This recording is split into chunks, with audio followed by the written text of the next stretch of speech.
But yeah, I felt definitely trapped because Sanctus massively needed a CEO. And I was at that point the only person to do that job. God, if this continues, I don't even want to get up in the morning. I just don't. And that thought really scared me.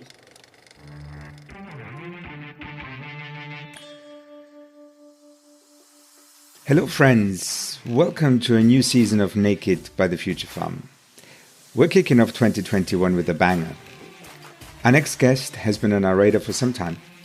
James Routledge founded Sanctus, a mental health startup, after he struggled himself when his previous business didn't work out.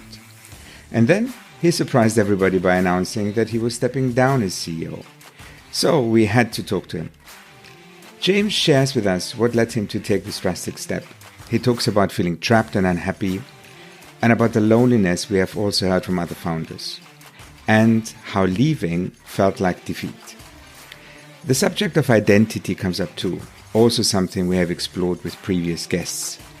What happens when you derive your sense of worth from the business you have built, and what does it mean when you walk away from it? We gain a lot of insights into the things that help James manage his emotional and mental health. Journaling as a tool for daily introspection, art to express creativity, counseling to go deeper into further areas of self-exploration. But James also talks about the importance of surrounding yourselves with people who can support, be it a founders community to discuss your worries, or an understanding life partner who is by your side when you need them.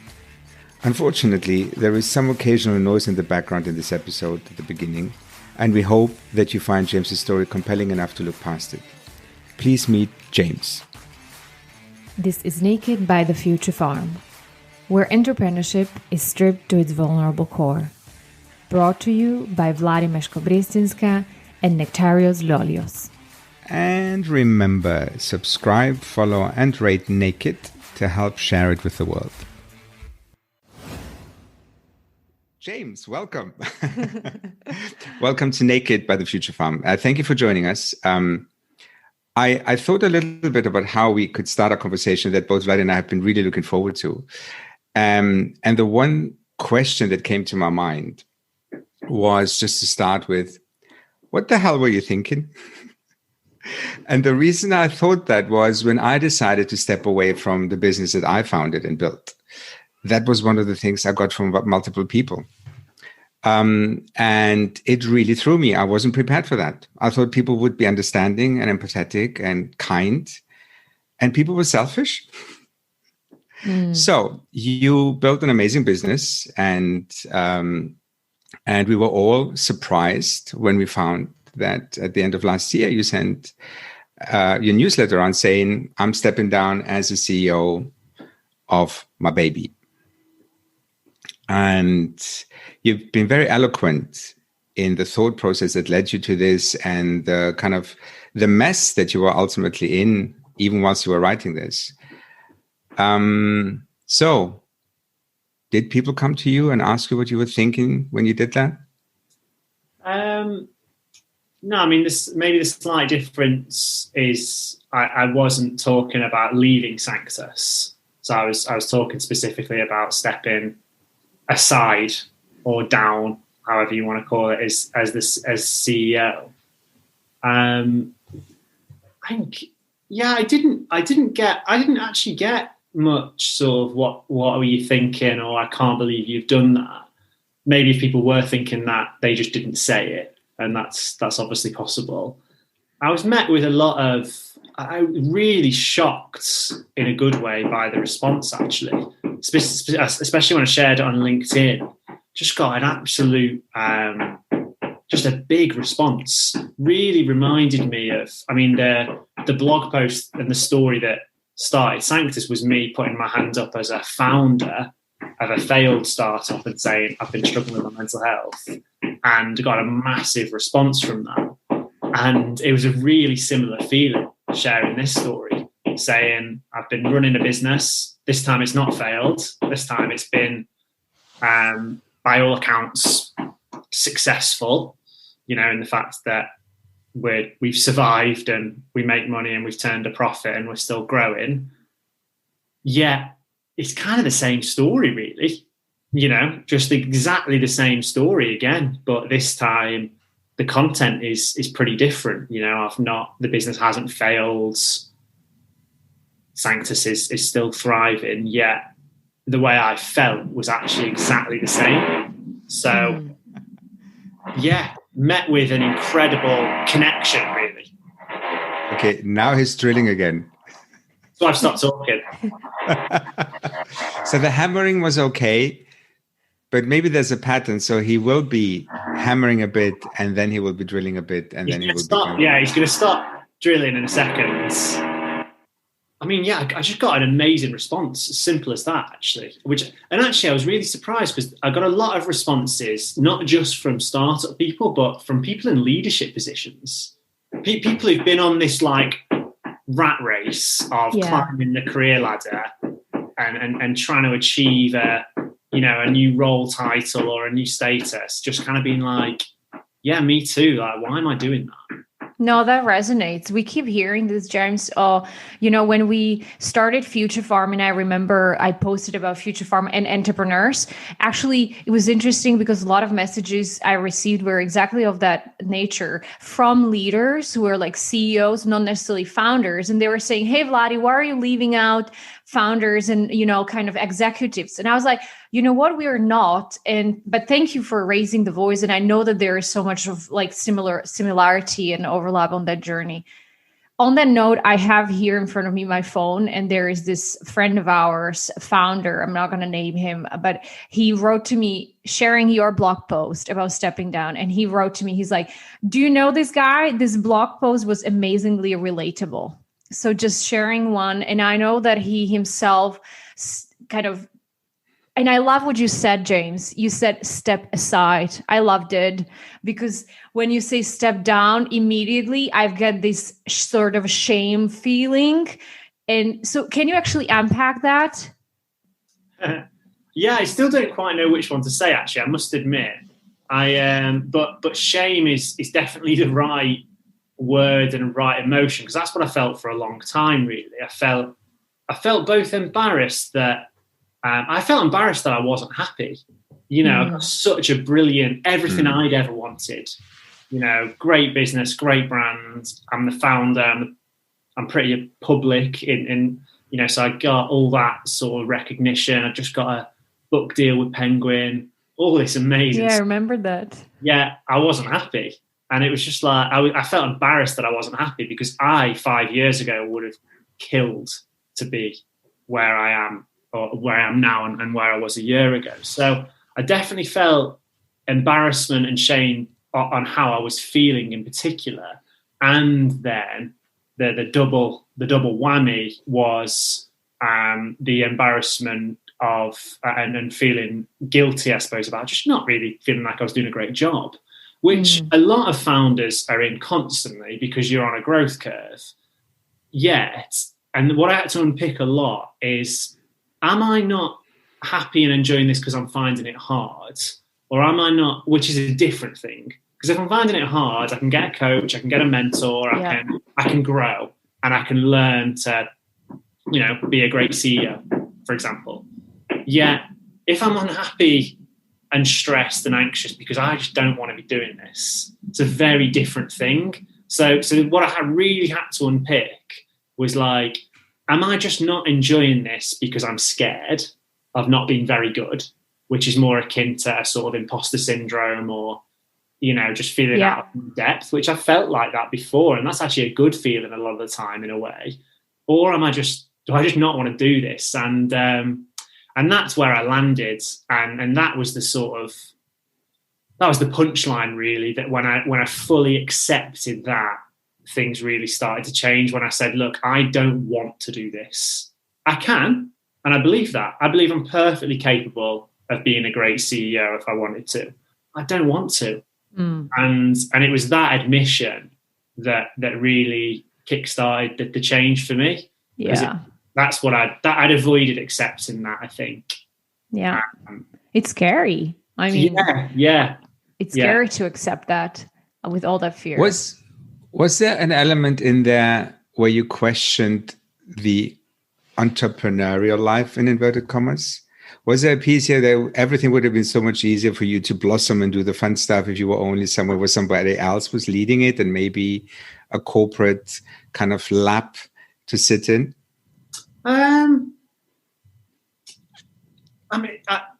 Not really, I don't think. I mean, I definitely had to battle with like this sort of inner critic / limiting belief voice of, am I deluded? Like, do I just want to have my cake and do I want to eat it?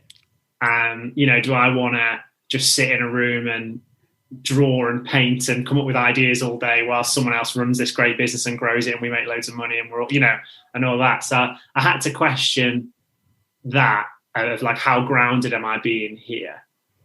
Because that's definitely a tendency of mine to be, I think a lot of founders to be, if you're visionary or whatever, to be out of touch with just reality. And there was certainly a reality for a long time where Sanctus needed me to be the CEO. If I look at how we started 2020, I don't think Sanctus would be around if I'd have not dug in and done my job along with the rest of the team. So that was a real reality. And that was part of feeling trapped as well, because I was like, well, I can't, we're losing too much money. We need to make a few changes. Then we had the pandemic hit. So I couldn't just say, well, I don't want to do this. So that was part of feeling trapped and stuck. But, that I did want something different. Like I did want to be more entrepreneurial, actually, because I wasn't in an entrepreneurial role, really. James, can you go a little bit backwards for people and for us also, in terms of the moment when you started sort of having that feeling of like, oh, something is not working right? Because I assume when going into it as a CEO and founder, you had certain aspiration, it was feeling certain way. When and how it started to change? Yeah, I mean, there's quite a lot of history with this within Sanctus. I mean, so me and my co-founder George are both. We started our first business together. We're good friends, and yeah, we're both entrepreneurial. We're very similar in many ways. We're both creative. We've got different skill sets, but we do have a lot of similarities, which has been part of the appeal, I think. And in the early days, we just both called each other co-founder. It's like, it was like, whatever. We used to joke like James sends tweets and George does the rest. Like literally that would be the joke, because I would do the marketing, essentially the branding and create the product, and George would do sales, account management and ops. And it was that simple in the early days.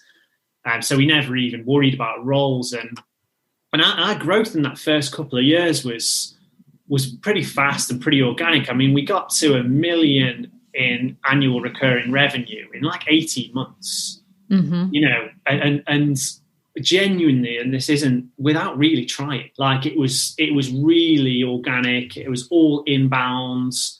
It just happened. It really took us away. And then it's like we almost started trying. Like we started trying to grow, and like it's almost like we started thinking about it too much. And we had this like back and forth of like, well, who's running the business? And for a while, like George was in a very sort of COO role, like running the day to day, and that's not him either. So actually, George went through this exact same thing. He just didn't write a blog post about it. So we moved and then I sort of stepped back and I was like, look, mate, this isn't the right role for you. Take a bit of time off and come back in. He came back in as he is now, chief commercial, sales, proposition, perfect. He's absolutely in his right place. But I didn't think about what my right place was, because I was just like, someone needs to be the CEO, so I'm just going to do it. So, so it's like hire finance, just get everyone into the right place, sort the business out, basically. You guys didn't have a discussion about that together? Yeah, we had loads of discussions about it, loads of honest discussions about it. And George early on, like George would joke to me and like he would say like, look, I don't think you're going to want to be the CEO forever. you seem to be enjoying it, so keep going. And because initially I actually really enjoyed the challenge of kind of being the CEO. I really stepped in, and it was a real growth experience. I was doing stuff I'd not done before, and it just wore off. It just wore off after about a year probably, and I just started to feel tired. I just wasn't enjoying my work basically.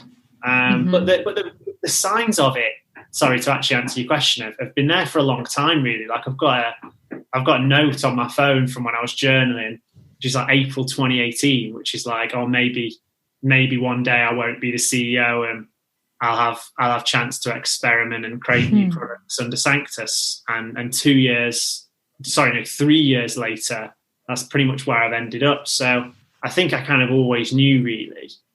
And I was actually supposed to go a bit deeper. I was resisting myself, I think, at like a really core level, resisting a view of myself that I possibly had. So, yeah, it was a long time in the making. And, I kind of probably always knew it.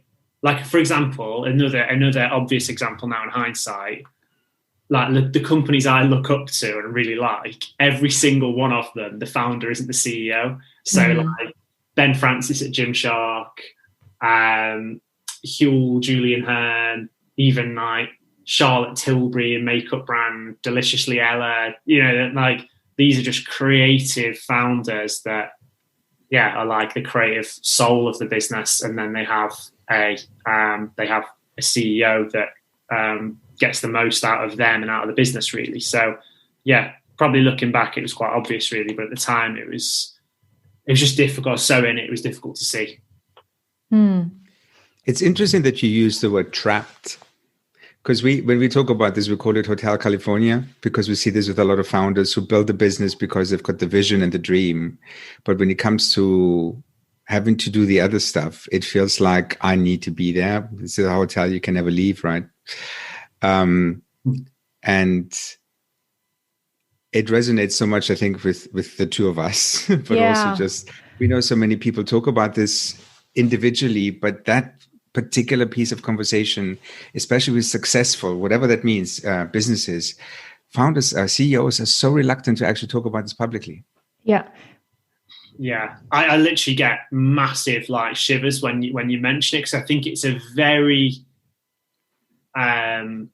specific to entrepreneurship, very, very specific. Because if you look at other art forms, right, like music or arts, they often, like I've been playing around with painting and stuff, and you paint something on a canvas, and then it's like separate from you. You're not inside it.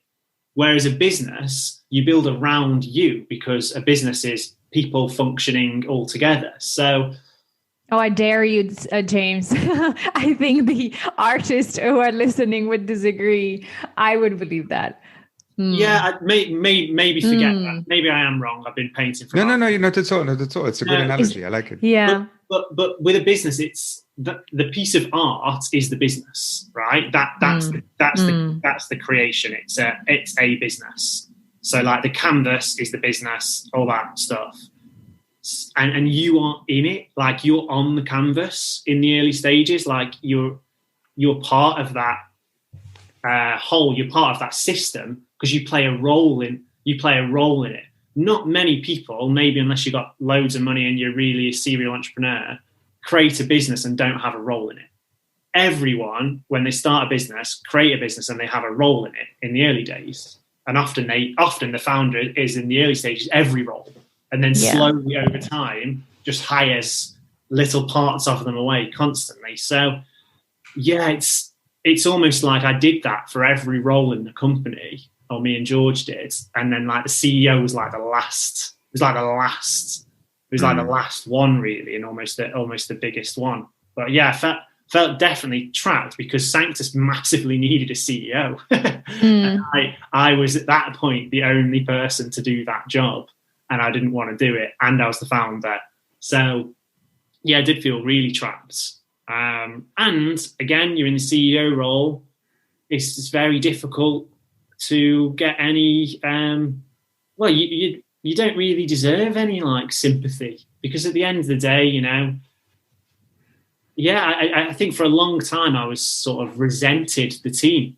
I resented my team for not getting it, for not understanding, and I blamed them, which is completely unfair, because you know they were doing their job, and I was trying to do mine and really struggling. So yeah, it was a difficult one, and that's where having a community of other founders and entrepreneurs in the end was what got me out of it, I think. Yeah, and finally opening up to some of my investors as well. That was they were the two turning points. Okay, so let's build on that, because I remembered about another founder. She stepped down just recently. She is running her business in Africa and very successful. And I remember talking to her about a year and a half ago, when we were starting Future Farm and we were doing the first validation study, and I told her what we are trying to do. And she's like, I talked to her about the mental health and emotional health of entrepreneurs when they're in it. And she's like, Vladi, but there's this thing I can't talk to anybody about. And I'm thinking to going into a different chapter in my life, and I just don't know. And she used this word that we kind of come back to, and she's like, how do I transition with dignity? And the fact that she felt completely like silenced, and she told me she didn't feel safe to talk about it with her investors. So let's go there. Like, how did you got the courage? Was it because your investors gave you that safety, psychological safety, or what was happening there? Do you know what's really funny? Now I'm recounting back, and it's quite fresh, by the way, so some of this is pretty raw. I don't actually remember having a specific conversation where I said, I don't want to be the CEO. Mm-hmm. In the end, it just sort of happened. It was so, not weird. I don't know what the right word is, but the conversations I had weren't about what I perceived to be the solution, because when I did try and do that, it's like I missed people. So like I tried to have conversations where I'd sort of hints like, I'm not enjoying it like I used to. But I don't know, it just didn't quite land with people. But there was 3 or 4 conversations that were massive turning points. One with most of them, a lot of them were with my co-founder George. So like that was I'm so glad I had him. Like that was, I could be completely honest with George, and always have been able to. It was difficult though, because he couldn't help. He didn't know what to do. So he was just like, we're just two, guys of the same age. George is like, well, I don't want to be the CEO. And I'm like, I don't. And I'm like, well, I'm the CEO right now and it's tough. And he's kind of like, yeah, it looks it. and the answer wasn't for him to jump in and save me, because we knew that wouldn't help anything. So it was good having him there, but he wasn't really able to help fix. He was just an incredible support. Had a coach, massive. That was huge. I mean, I don't know where I'd have been without Sarah, my coach. I mean, then there's another Sarah who's my girlfriend, also completely invaluable. But the turning point conversation probably came, not conversation as such, but opening up moment was I'm in a founders community, and I wrote to that community with the subject title, I'm not enjoying my job, and just wrote like, I'm not enjoying it and I don't know what to do. And yeah, just got just a massive response. I felt like, God, it's not just me. Because at that point, I knew no one that had done this. Like, I knew nobody that had ever hired a CEO. I knew nobody that, all the stories I see is like these amazing founders that also love being CEOs. I'm like, but I'm meeting these people, and I've got mates who are like that. I've got mates who've started businesses who love being the CEO. But I meet them and I'm just like, I'm just not like you.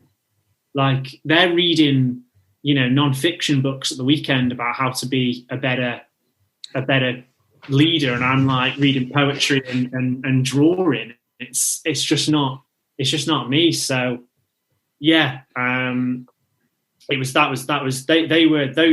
community, finding people like other founders who were specifically like me was massive, and a couple of other founders in particular that had left their business But then that scared me as well, because I was like, God, I don't want to leave. So the only founders I knew that had gone through this process did end up leaving. There's only a few people I've met that actually successfully brought in a CEO. So I felt like I was treading a bit of a path not that well trodden at times. Yeah. So when you were talking earlier about the artist piece and the painting, and there was a bit of a kind of different perspective on this. It's quite interesting because ultimately both positions are valid. And that's for me the interesting thing, because when you were talking about the identity piece and the decision to walk away from it, it's also questioning your worth, right? And having that courage to say it out loud ultimately is all around failure and forget all that. But what does it mean for me? And I've been through this. I actually didn't want to step down. I would have loved to step aside, but there was no framework that would have allowed me to do that. But I didn't realize that on the back of that, I was actually spiraling a bit because I derived a lot of my sense of worth through my being an entrepreneur and having built that business and the success, and my ego was supremely kind of fueled. And I did not have the language that you have to articulate that. So I was literally just talking to lots of people and trying to find words to describe it, but it was never as candid or as courageous, because some of the words you use are quite, it takes some guts to say these things, right? So I'm curious to kind of just explore, if that's okay with you, a little bit the question around worth. And now that you are not driving this, although you were a reluctant CEO of sorts, right?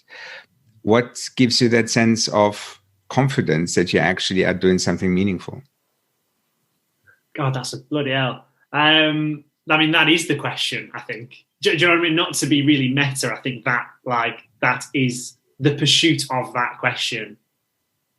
Is it? That's what I think I've sort of boiled down to, because when I joked and said I've made the same mistake again, in my first business, started out of university, and truthfully, underneath a lot of facades at the age of 25, I didn't think much of myself.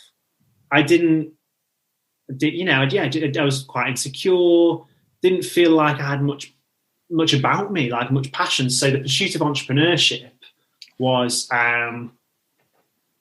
was at the same time as maybe pursuing other sort of egoic things like financial freedom and working when I want and stuff. It was also a pursuit of identity. It was like, I'm going to be the startup guy. And when that business went away, I felt completely empty afterwards. And I was back into that state of nothingness, of like, who am I? And looking at that, and the answer being, I'm a nobody. Like, I've got nothing. I've got nothing materially, right? I've got no savings. I've got nothing. At that point, no relationship, just nothing. Got no business now. I've got nothing about me, and fundamentally feeling like that wasn't enough. Like that, just me existing was not enough, and I needed more to be valuable, to be worth something. And what's ironic is that the founding of Sanctus was in response to that pain. I was really suffering. I was alone. I was anxious, panic attacks, all of that mental health story that I've told so many times. And the founding of Sanctus was in response to that. I was solving my own problem, right? It was like, I'm struggling with my mental health. I'm going to start a business that's going to help me feel like I'm not alone, and it's going to help a lot of other people at the same time. But also, I'm going to find support. I'm going to try therapy, coaching, meditation, journaling, all these things. Yeah, in the end, there was something about the CEO role in particular where that part of me that maybe felt like I'm not enough or I'm not worthwhile really clung on to that role. And I can't really remember how long or over what period it happened, but that grew back again, where again, I sort of started to latch my identity onto Sanctus. It's like, this is who I am. And yeah, it happened quite subtly, really. Like, I didn't notice it happening, but it definitely happens. And I had that same feeling of, well, if I let go of it, if I let go of this, and this being me being the CEO of Sanctus, I'll be nothing again. That's what I was afraid of, really, at its core, like feeling like without a business, I'm not enough, or I'm not valuable, or I'm not interesting, or I'm bored, whatever this story is. And I think the letting go and the work, as I'd call it, whether you call it spiritual work, inner work, whatever you want to call it, that was about me feeling secure within myself to feel like, look, even if I'm not the CEO of this cool mental health business, like even if I'm fucking homeless with no job, like I'm still worthwhile, right? I'm still enough. And that was, that was the work, really. That was the work. And the closer I got to that, the way easier it became to let go of the CEO title. Whereas when I was feeling quite sort of scarce, like I need to hold on to this because I don't have anything else, then the thought of letting that go was completely terrifying. Yeah. And I kind of avoided it, essentially. So it was that pursuit of just being enough. Thanks for sharing. So quite powerful. Great question, Nektarios. It resonates on a personal level as well. Yeah, it's a question where I'm practically going, I've got a lot to learn. And I'm enjoying this. I'm really enjoying listening to the story, because I'm still, like, I was talking to my therapist a couple of days ago. For me, that's my tool, my main tool. And I was talking about how I realized that my social influencer currency has dropped. The value of the currency has dropped. I just don't have the same impact that I used to have.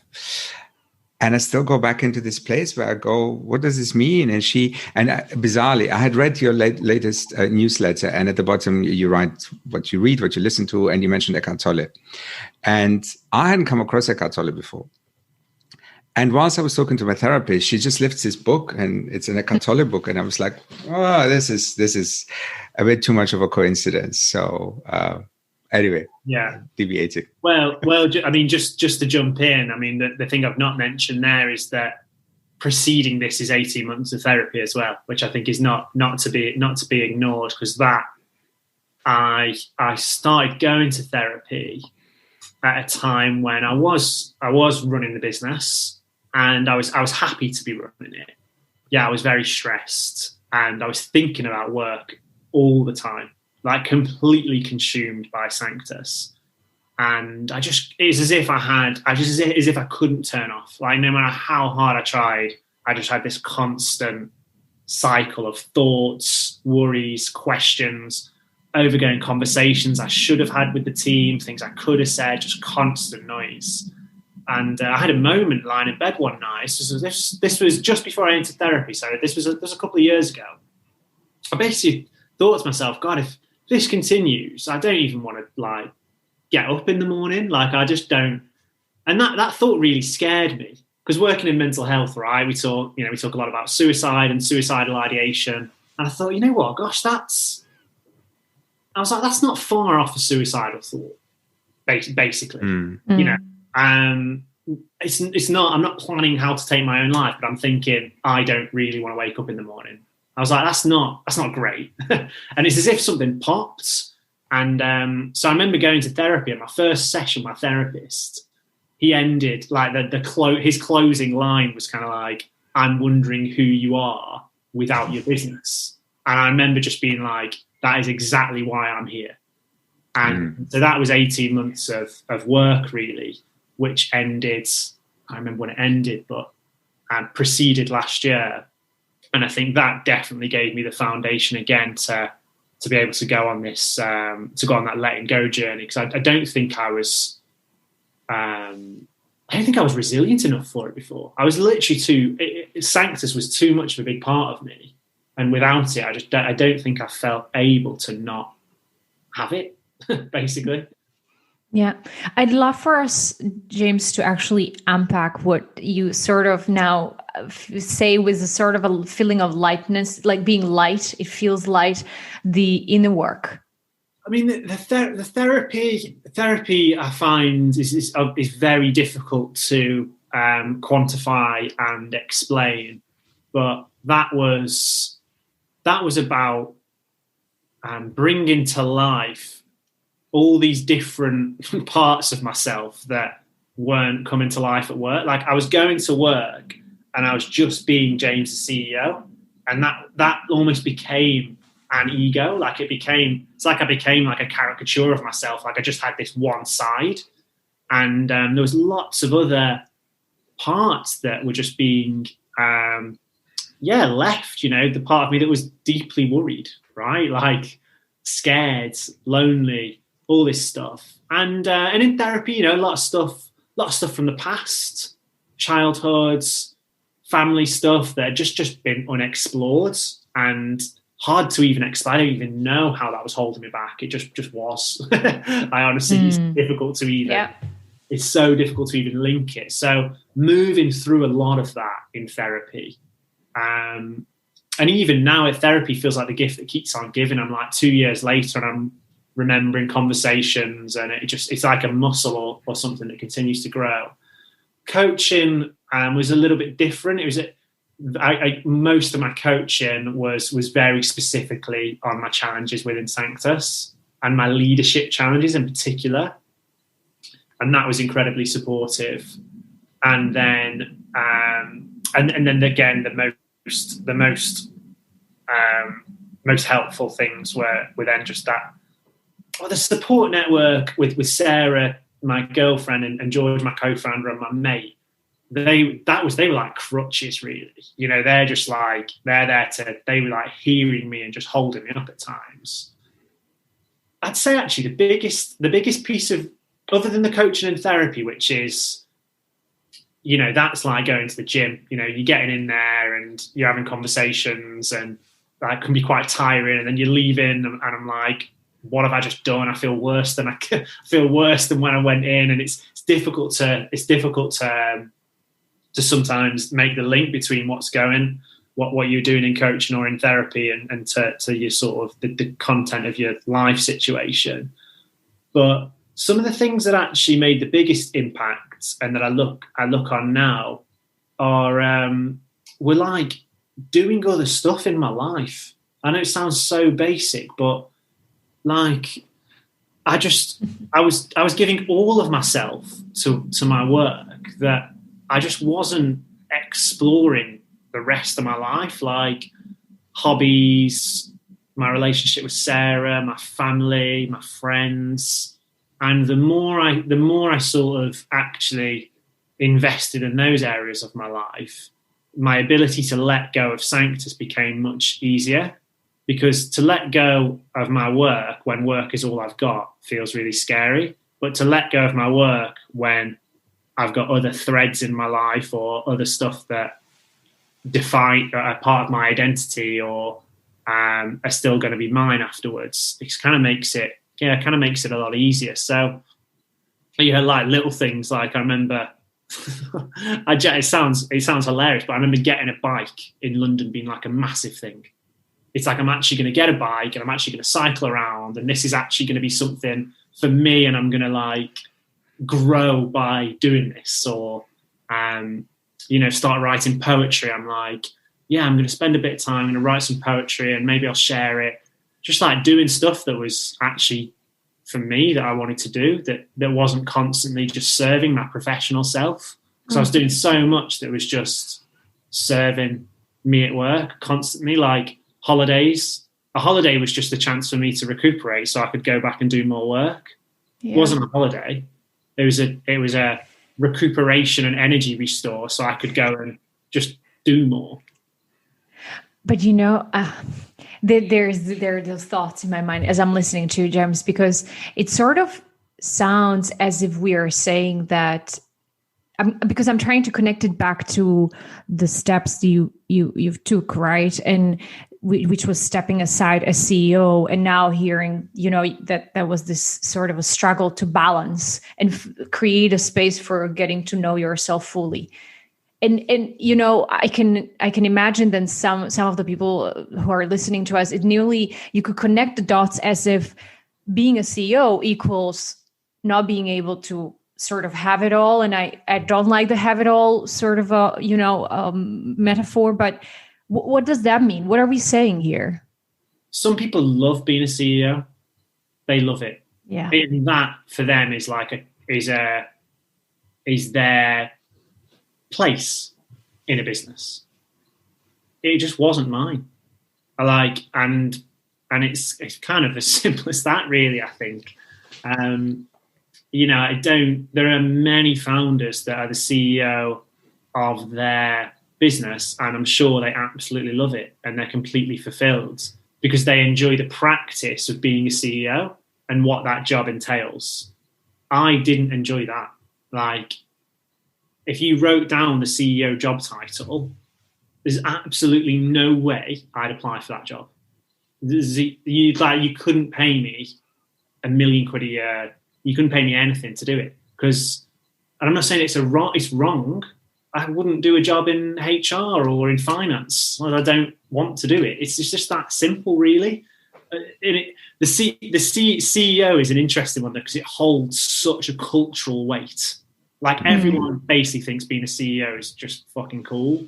Mm-hmm. Films, it's a pride, yeah. Yeah, it's got a massive status symbol.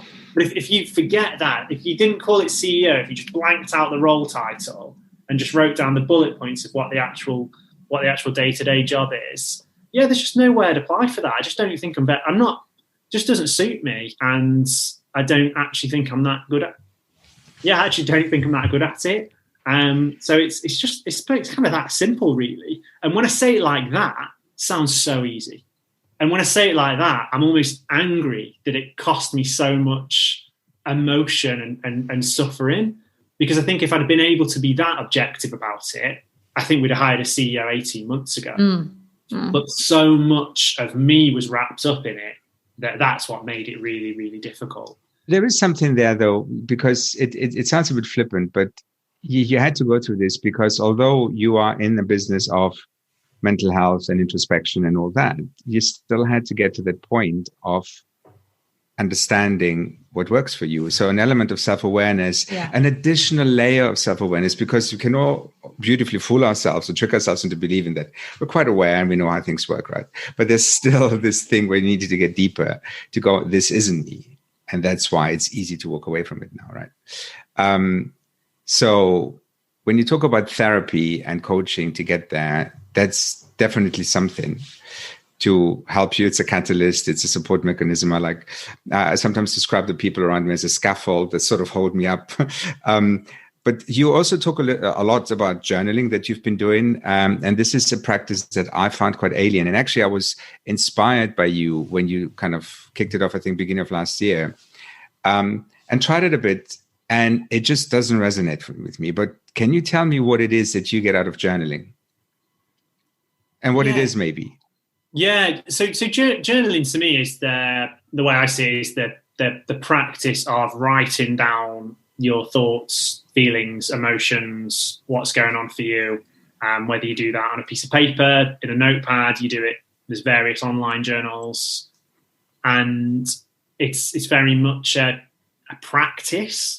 I see it like meditation, but written. You know, the goal of it for me is awareness raising. So I notice what's going on for me. It helps me to articulate my thoughts and my feelings and put words to what's going on, whether it's in my body, it's in my head, whatever it might be.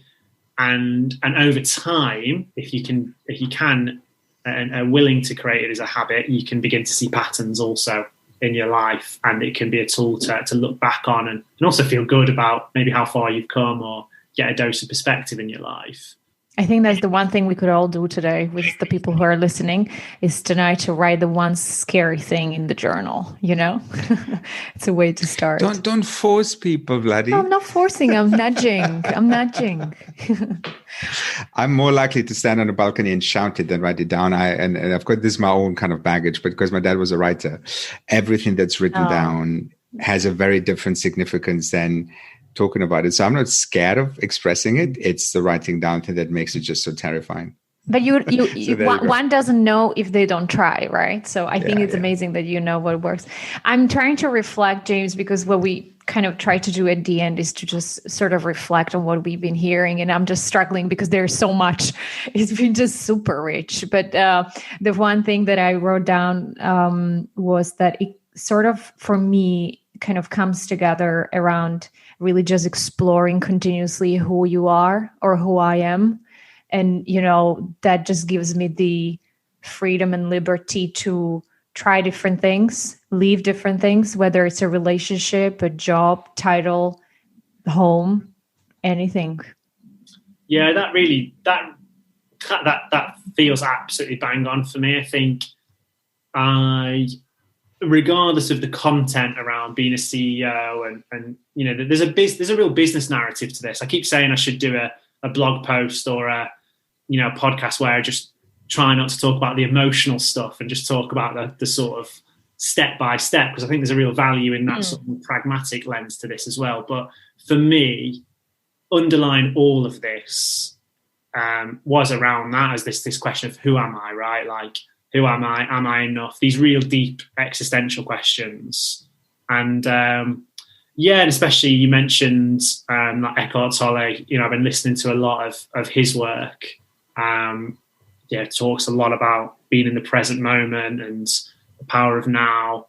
It just really resonates, because I think for me, what I was trying to do was answer the question, who am I?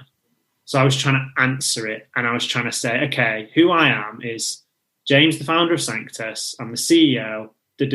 I was trying to give myself this, this identity, this fixed rigid identity. And I think I probably got to that point.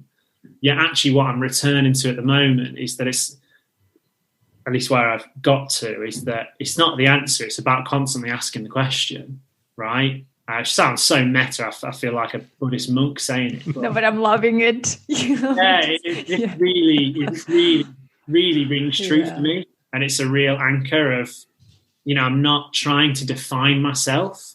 I'm just trying to ask myself, like, who am I in this moment, right? And that feels really good. That feels really good. For me, that feels like a much better place to be, rather than what was before, like a constant searching and a constant desire to know who I am. And it's like, that was a lot of pressure. and it also limited me a lot to what could be as well. Yeah. Sometimes we talk to people on our podcast, and some of the conversations have been really raw and really kind of, we were both exhausted after this. And there is something about our conversation, James said, if I were to put a word to how I feel right now, it's lifted. There is something very kind of, very nice, very kind of, but also very light about that, because it's your eloquence on your emotions, about your emotions, but also how comfortable you are to kind of talk about things that other people don't necessarily talk about. And it's so disarming when you do that, right? So, I just wanted to play this back. It's just a nice feeling right now. And where can James people follow you? Do you want to share with the listeners? Where can they get more of you? I'm probably most sort of active on LinkedIn. I love LinkedIn. People have mixed reviews about it, don't they? I think it's fantastic. I think, like you said about being disarming, it's, doing that on LinkedIn, it really seems to work. I love LinkedIn. I also write a newsletter every week. You said used to. Does that mean that you are not going to do it anymore? No, I still do. You still do. Got it. Yeah. Good. That I find very difficult to describe. It's just my story. I think it's kind of like whatever is there, I just write about in the moment, and it's quite a raw, quite a unique take on being a founder really, and being me that people I always get really good feedback on because it's so different. And yeah, we mentioned journaling, but yeah, I've started within Sanctus a journaling community. So if anyone's listening and they'd like to get into journaling with a group of like-minded people and a bit of sort of accountability, then if you follow me on LinkedIn, you'll see all about that. No, I'm just super grateful that you made the time and you shared with us. This was bearing in mind that maybe as a little bit of a detour, because this is our second season. We had a lot of feedback from people about one of the things they appreciate in the stories is how people found tools to work through the stuff that they're experiencing. You've given us a lot of that. And also very specific, I mean, categorizing them. What did you get out of therapy? What did you get out of coaching? What did you get out of journaling? And I think that's wonderful. But I think overall your story is just very interesting. And it's a word that people use in all the wrong ways, but genuinely, like it's really wonderful to have somebody share this. And I'm just very grateful. I think we all are that you shared with us. And yeah, we wish you well for the next step and the constant polling on how you feel in the moment. Yeah. Thanks. Thank you, James. Yeah, and thanks for having me on. I felt instantly, especially when you said that you wanted to speak about this in particular, I felt really pleased that you'd noticed that. I think that straight away made me feel like really good about coming on. I was like, straight away, I was like, all right, okay, so they know that me stepping down as CEO was a story, and you want to hear it. So yeah, I appreciate you noticing that and asking all the right questions. I've really enjoyed this. Awesome. Thank you. Join us next week to reflect and digest. You've been listening to Naked by the Future Farm, where entrepreneurship is stripped to its vulnerable core. To learn more about our work, sign up to our newsletter or visit thefuturefarm.co, where you can also apply to be a Naked guest. Naked is produced by Dan Tržiel and edited by Catherine Dworkin. And remember to subscribe, follow, and rate Naked to help us share it with the world.